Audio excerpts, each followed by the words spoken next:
James, I need for you to describe to me exactly what happened. Why? What difference does it make? Because I'm your lawyer, and I can't represent you well unless I know exactly what happened. I told the police. So what? Just tell me. All right. My dad, he was down on the floor and there was blood coming from his head. Okay, good. This is the details that I need. Go on. I told my mom we should call the police, but she said, get an ambulance. They'll help him. The police can't help him. Okay. And what did you do about making the call? I told her it was too late. Okay, now James, this is really important. Did you make the call right away? I made the call. Okay, good. Tell me about it. How are you supposed to be when you make a call like that? You know, I actually wondered what voice would be best, like panic, devastation.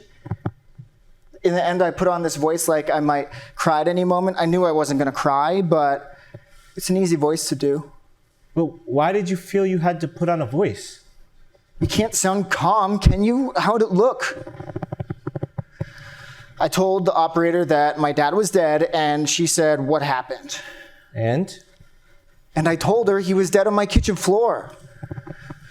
Then the operator asked me to check for breathing, but I told her there was no point. How'd you know there was no point? Because I knew he was dead. And even if he'd been breathing, I would have put my hand over his nose and mouth and held it there till he stopped. No, don't say that, James. Don't ever say that, and don't ever say that in court. Do you understand? Yes. I was asking how you knew that he wasn't breathing. I knew. I just knew, okay? All right, what happened next? Then my mom turns on me and she's screaming. Go on. She says, this is all because of you. What did she mean this is all because of you? I always got the blame. Every day ended the same. He'd say he was sorry he hit her, but didn't she see that this was all my fault? Didn't she see that if she showed him more respect and spent less time on me, then things would be different? So she'd clean up her cuts or change her ripped clothes and tell him he was right. She'd tell him I was a bad kid and that she put him first. She'd say, you know how much I love you, Rob? And he'd say, you need to show me. And you say he would act like this often? When he wasn't there, Mom told me that Dad was under pressure. She'd say I actually was a really good kid and that Dad would change, but I knew he wouldn't.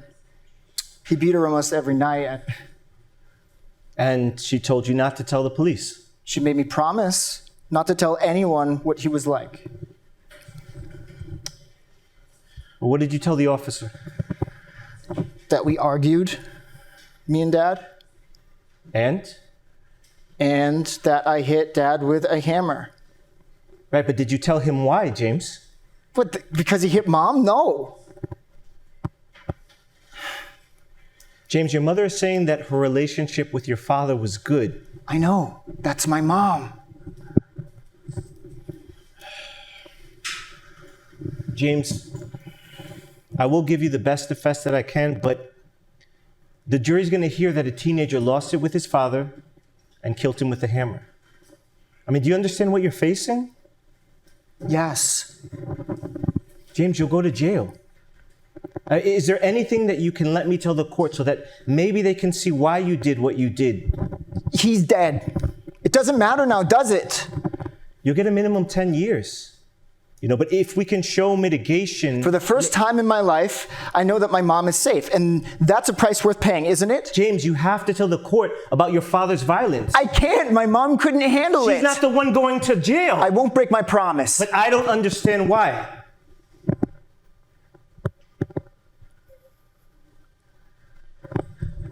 You can't tell anyone anything that I've told you unless I say that you can, right? Right. Right, anything that you tell me is privileged information. maybe this will make you understand then. Almost every day here, the other kids ask me like the same question every day. What was it like to kill my dad? And what do you tell them? I don't tell them anything because I don't know. But maybe someday my mom will tell me.